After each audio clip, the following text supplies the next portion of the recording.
JKT Queens walikuwa mawapi? Uchovu sikatai, fatiki wako nayo, na ni kitu ambacho pia nilikitarajia, na ni kitu ambacho bado kipo kwao kinawasumbua, kwa sababu wakati ligi imetamatika wao waliunganisha, hawakupata muda mrefu wa kupumzika, wakaunganisha kuanza michuano ya Sekafa ya wanawake, kutafuta mwakilishi atakaye shiriki michuano ya klabu bingwa upande wa wanawake kwa maana ya CAF Women's Champions League msimu wa mwaka 2025-26, na wakafanikiwa kuchukua ubingwa wenyewe, na wamekabidhiwa bendera ya ukanda wa Afrika Mashariki kisoka kuiwakilisha ukanda wa Sekafa kwenye michuano ile. Kwa hiyo jana dakika 60-70 JKT Queens walikuwa wamechoka, walipotea mchezoni, na pengine mtu akiambiwa matokeo tu kwamba uliisha 1-1 ule mchezo alafu ukapoteza kwenye mikwaju ya penalti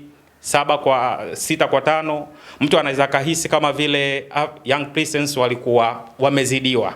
Lakini watu wa mchezo au watu wa mpira wanasema kwamba kuna wakati timu bora inapoteza mchezo na timu ambayo haikuwa na mchezo bora inashinda. Ndicho ambacho kilitokea jana.